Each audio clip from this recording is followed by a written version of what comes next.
Hello, everyone. My name is Trish McCabe, and welcome to Conversations from the School of Hard Knocks. This is a podcast where people from all walks of life will be sharing their stories and the wisdom they have gained from their life experiences. In no way is this show offering any kind of advice or counsel.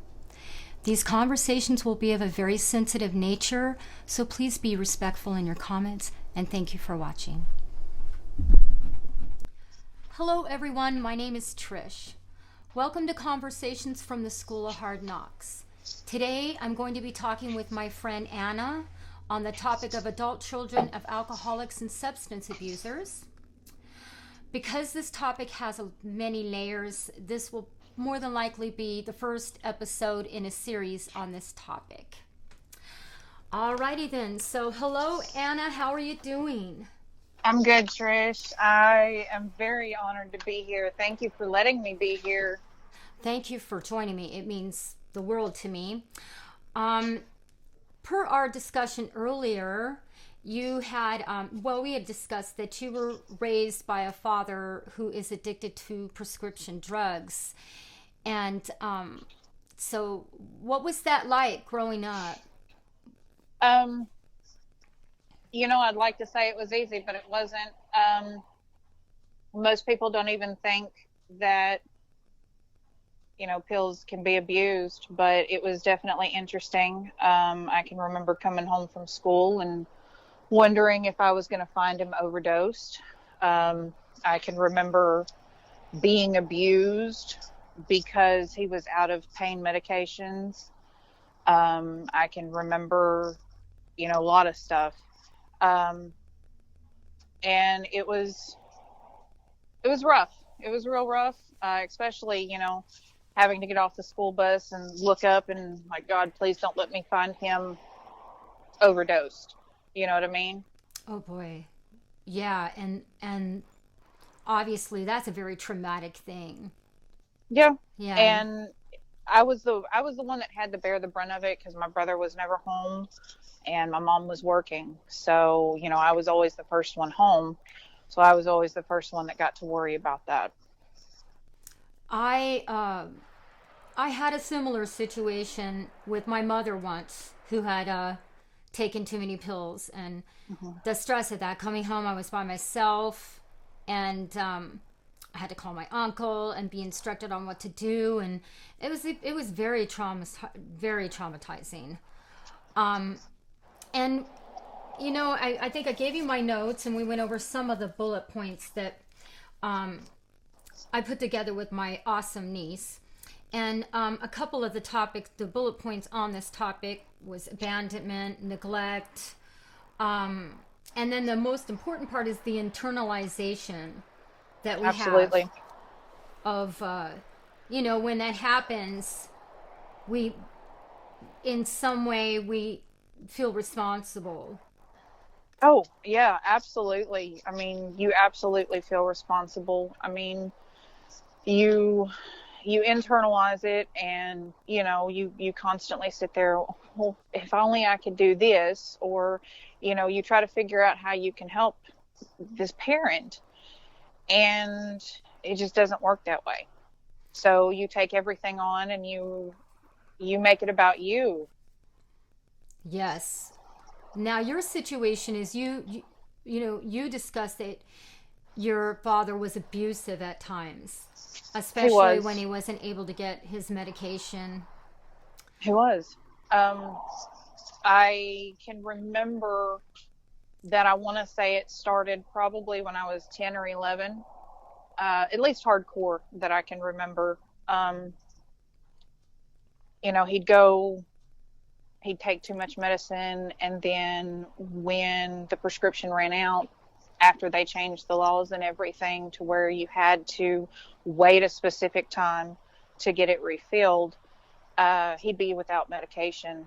And, I'd get the brunt of it. I'd be threatened to be beaten with a cane, or I'd be thrown up against the wall, or I'd be pushed up against the wall. And I was a kid, so I just assumed that this was something that I deserved because I was a normal kid. You know, I did have a mouth that would fly off at the handle and everything else. I was a normal kid. Yeah, yes. And then, of course, out of that experience, you develop this internal dialogue and this sort of sense of like walking around on eggshells with that person Absolutely. specifically. Yeah, and then of course with other people, it just It snowballs. You feel like nobody wants to hear how you feel. You feel like um nobody cares. You feel like you have to carry all of this yourself. And plus the fact I was a kid, I didn't know how to express what was going on fully and completely. And when I did decide to express it, it was always his word against mine because he would always make sure that he did it when nobody else was around for nobody else to see. So it was very hard for me to actually voice what happened to me because there were never any witnesses. oh, you were alone a lot when that happened. Yeah. Yep. Um but as you went along, how long does it how long did this go on for before you finally realized that it wasn't you? Actually, it was the earlier part of 2020, to be honest with you. I was 32 years old and I had pretty much had enough of my negative mentality. I had already started doing personal growth and just, learning everything that I possibly could about me, but I chose to go through counseling. Oh, there you go. And I figured out that I don't have to take on the responsibility of other people's bullshit.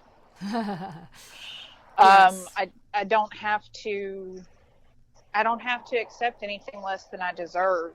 I mean, I knew at a young age that it was not right what I had gone through, but it was the fact of me figuring out how I could move past it that I needed the help with. I've learned that, these experiences shape you and affect your decision making. Um, and in ways that you don't realize. Um, in what way would you say that applies to you? You can what decisions did you make based out of having that experience with your father that you feel led you down a path of just bad decision making? Does that make any sense? It does make sense. I'm going to be honest with you. My path of bad decision making has been in terms of relationships. For You've heard that saying that girls look to men that are like their fathers. Well, I don't can't speak for every female, but it definitely rang true for me. Most of the men that I have been in relationships with, they have been they have had a form of abuse that they partook in. And I also took on a lot of narcissistic tendencies because they were learned behaviors. So I wasn't the best in the relationships either. And it makes relationships very hard. It makes friendships, romantic relationships, whatever, it makes them very hard because you're you're you're reenacting basically what you learned as a kid, but you're also putting yourself in those situations that you were in as a kid. Yes. And what specifically, if you're comfortable saying out loud, I mean saying here, what specifically, what were the things that your dad would say to you that were abusive? He would tell me that I would never amount to anything.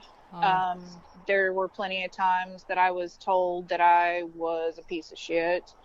I was called fat. I was called worthless. Um, I was told that I was a devil child at one point in time because wow. I would, if I caught him in the middle of a lie, I would check him. And it was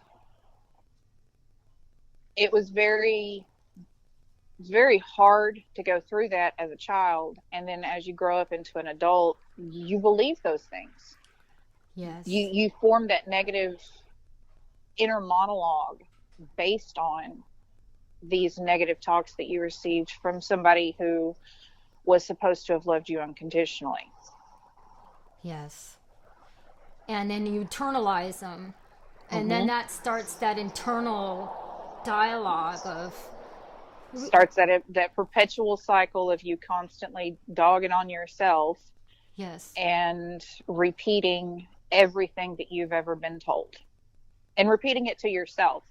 You don't necessarily verbalize it, but in your head, you're sitting there banging on your head, going, "Why am I so stupid? Why am I so worthless?" And it's hard. It's still something that I deal with every day. But yes, you know what? I'm not those things that my father said that I was. I'm not those things that those ex relationships said that I was. yes. And you had said something that you had taken on narcissistic traits. I What did. specifically do you mean by that? Um, I would pick fights for the sake of picking fights because I felt that that was the only kind of attention that I could get. Um, when you're in a relationship, no, you don't have to be constantly stuck up each other's rear ends, but I would purposely pick fights. Um, now looking back on it, I can see that it was intentional at the time. I didn't realize that it was an intentional thing. Um, and I would really create drama because for a long time I felt the drama was what was necessary to have a happy, healthy relationship. Wow. At what point did you start to see your own behavior? What was the tipping point, the aha moment that made you go, oh, wait a minute, it's me. I see a pattern here and it's Uh, me. my divorce with my ex-husband. That was the moment that I had to sit there. My marriage was over. Um, he wasn't necessarily a bad guy. We didn't work together. And I got to spend a lot of time with myself and just kind of go over everything and my actions and their actions and own up to what was mine. So I would say probably about 5 years ago, when my marriage started dissolving, was when I started truly waking up to me and seeing what I had been doing. Yes, noticing the pattern. Absolutely. It's like that moment when you're like, how come when I get to this T in the road, I always make a left turn, kind of. Absolutely. What's that about? What if I make a right turn, try something different? Well, you see that you keep doing this thing and the outcome is the same. And you're like, huh, what's that I about?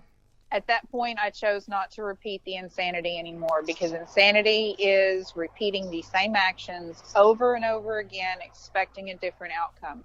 And Amen. that too is still something that I struggle with every day. I Me give too. I give people more chances than they deserve because I know what it feels like to not be wanted. And that's where, perfect, this is perfect. That's where the abandonment comes in. That is where That the abandonment abandonment. comes in. And when they do Absolutely. that, you learn, in a sense, to, abandon yourself just to Hmm. receive love, just to make it copacetic. Absolutely. And I, Absolutely, because every relationship that I've picked, I was never able to be fully myself because one, I didn't know who I was, and two, I had to vary aspects of myself to make this person happy. I couldn't listen to a certain kind of music that I liked, otherwise I'd get griped at. I had to watch a certain football team, otherwise I'd get griped at, or I had to put makeup on every day because it was society expected, or I mean just plenty of things, and I did those things for a really long time just to receive that outer validation. yes. Yes, exactly. Me too. Yeah, I'm looking at some of my notes here, and the abandonment part, the internal dialogue, and of course, the fear of future abandonment, Mhm. and then, of course, the ultimate self abandonment.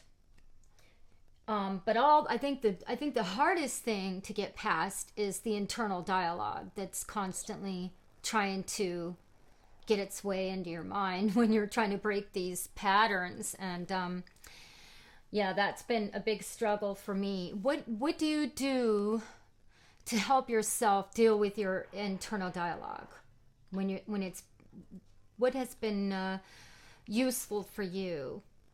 Reminding myself that I do the best that I can, and reminding myself that I can't be perfect because I'm not perfect. Everybody is flawed. And I constantly have to remind myself of that. Anytime I make a mistake at work, anytime I make a mistake at home, anytime I make a mistake in a relationship, that internal dialogue kicks in. And I have to sit back and I have to remind myself I'm only human. I make mistakes Yes. and I have to own up to the mistake that I made, but I have to choose not to repeat it again. And then they also, for me, and I identify with everything, I have to stop and say, no, okay, you made the mistake. Don't get caught in that beating up on yourself cycle either. And Absolutely. that's a hard one. It's being present to that. It's, hey, no, it's like you have to tell yourself, no, no, no, no. You're worthy of Absolutely. love. You're worthy and you're deserving to make a mistake, and that's okay. As you are being present, you are noticing these things, and that's progress. And to remind Absolutely. ourselves of the progress, every little hiccup that we get over is progress to me. You know, Absolutely. yeah. So yeah. What else do I have here? I think you had said something earlier. This that feeling of not being good enough. I think that's a really hard one to get past. It is. And like I said, it's something that I struggle with every single day, every day. you know if if um if I do make a mistake at work, I immediately start envisioning, beating up on myself, like literally visualizing my older self beating up on my child self, Yes. because that's what I grew up with. It's so And ingrained. it Yes. is absolutely ingrained. And it's one of those things that when I start visualizing that, I have to visualize my older self hugging my younger self Oh, oh, that's rather really than lovely. beating up on. And it's not always easy to do, because there are quite a few times that I would literally like to walk around and kick myself in the butt personally, but I can't do that, because otherwise I'm gonna be miserable, and I'm gonna keep, you know, feeling like I'm not good enough when And, I it, and am. and when you do that, you act on that. When you have those feelings of not being good enough, we have this thing that we do where we're always apologizing for everything and over Oh, explaining absolutely. ourselves, and we get caught in that, and that sets you up for, if you're insecure and you don't feel good about yourself, people pick up on that, and then they start to kind of wonder about you. It's this weird, that makes any sense. It's a And you weird start that cycle that is cycle. Yes. absolutely. It's all part of that perpetuating cycle that is brought into play. Yes, and that goes into also overcompensating. I Absolutely. have to constantly, work on that part of the over trying so hard, instead of just, loving yourself and, letting it be, you know. Absolutely. It is very hard, and it's especially really hard when you do have like relationships fail, friendships, romantic, whatever they are. But when you do have relationships fail, you truly walk around and you're going, well, why couldn't I make this work? What could I have done better? When sometimes it's not always about the mistakes that you make, it's also about the mistakes that the other party makes as well. Yes. And it's very hard to not take on all of their mistakes as your own as well. And that's another thing that I had to address in counseling. Internalizing, when something goes Mm-hmm. wrong, we make it our fault. When you're a adult child of an abusive, well, particularly substance abuse, but abuse in general, but yes, you struggle with that for sure. um Absolutely. can you give me a scenario of what that looks like? Um, Like a I friend, misunderstood. like if you Like have, a yeah, a scenario with someone where you have this incident happen and they've done something to cross over a boundary, and you know what I mean, and you finally get like the courage to say something, and the challenge of that, I guess, is what I'm getting at. I guess I could just say the scenario. Basically, it's like, somebody crosses over a boundary, and you finally get the courage to say, this makes me feel a certain way. And then the hard thing is if that person doesn't want to take responsibility for that, for their oh, for them crossing over the boundary, and they get defensive, and that can be very difficult in maintaining your position when you've been abused as a child. oh, okay, I got you. No, absolutely, and you're correct. I actually do have a scenario, and it happened here recently. I have a friend, and we have been communicating for a while. And while I'm not perfect, I don't claim to be. Um, Effort has to be met, whether it's a relationship, a romantic relationship, or friendship. Effort has to be met, and now I'm able to assert myself, and I don't necessarily care. But in the beginning of this particular relationship, I would take on all of the faults, and I would rob that person and myself of growing opportunities. I would just automatically take them onto myself and apologize for everything and sit there and say that it was all about me. And with this particular person, now that I am asserting myself, it is very hard, especially when they're not able to look at themselves objectively. And it makes it complicated to build relationships, because now that I do have my own personal voice, I also have to discern who's willing to step up to their own stuff and who's willing to evaluate the situation in an adult way.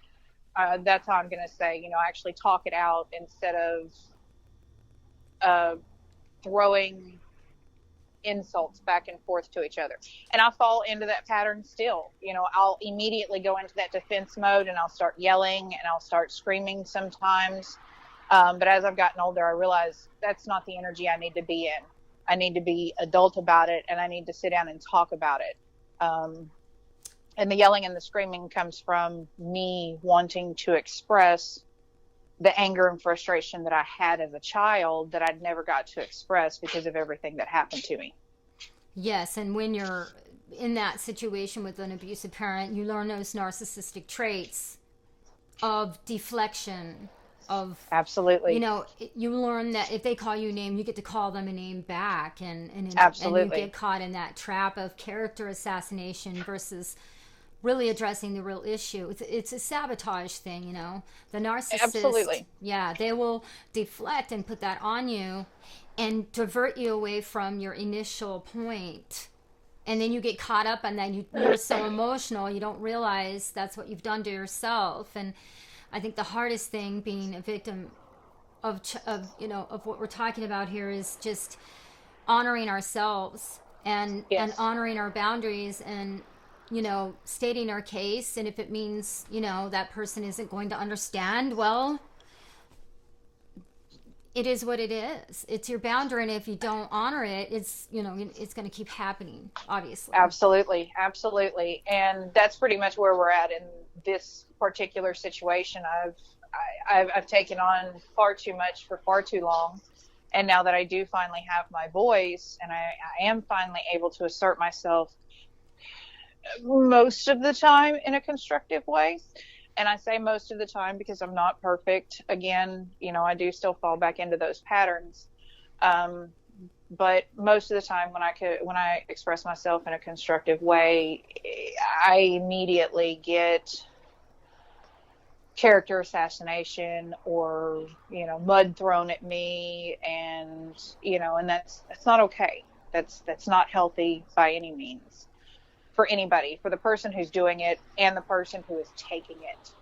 Yeah, at some point, I mean, if you keep running into the same thing where that person just simply can't hear you for whatever reason, sometimes it's just the best thing is to cut them off.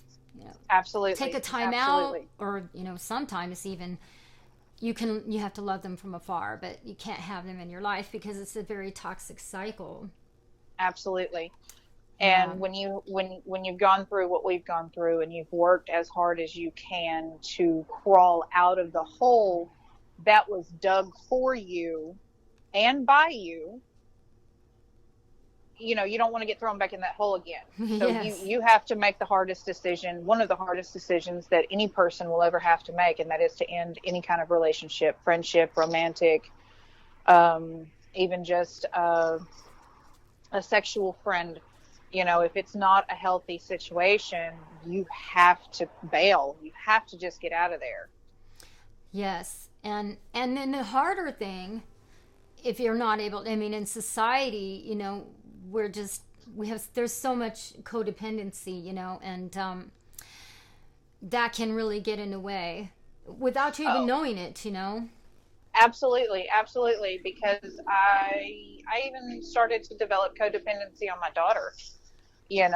And that's not healthy either. That's not healthy for parents to be codependent on their children. It's not healthy for the child to see you being codependent on anybody. And then it just perpetuates that cycle again of codependency, because codependency is something that runs very strong with people who are abused, or people who have gone through substance abuse, or even kids who have seen their parents go through substance abuse. That codependency kicks in real hard real quick. Yes. And it can sneak up on you in a lot of different ways.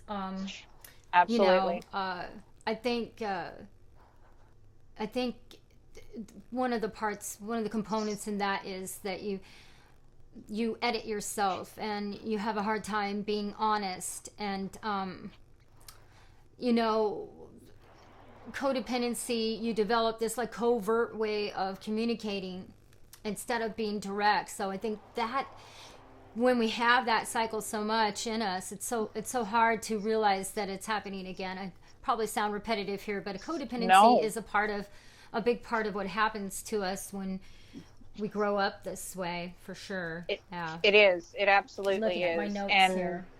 it's definitely something that I still have to check every day, and I'm probably going to have to check for the rest of my life, just like those narcissistic tendencies that I grew up and learned, and all the other baggage that I have. It's constantly something I have to check. Yeah. And I would like to talk more with you on this subject. Um, I think for now, I think we're good. I want to dig in a little bit more on my notes and get a little bit more on some of the more deeper issues on this topic. Um, so I hope that you're able to make some time to maybe do another show at some point. Absolutely, absolutely. It's always an honor to do something to help somebody else grow, and I'm totally down for it. Because I want people to know that they're not alone. They're not the only ones going through this, and they can get through it. They do not have to sit there and continue to do what they no longer want to do. And do what no longer serves them. And, Absolutely, doing things to please others, and absolutely, instead of pleasing ourselves, which leads to the codependency. And I think the next time we talk, we can pick up where codependency is and talk a little bit absolutely. deeper on that issue. And yeah, so anyways, I wanted to thank you so much. I truly cannot say it enough. I wouldn't be able to do this without you, and I appreciate your time so much, and I look forward to hopefully talking again soon. Absolutely. It's truly an honor, and I appreciate you letting me be here. Thank you so much, and have a blessed day, and I'll look forward to talking soon. You as well. Thank you. Okay, thank you.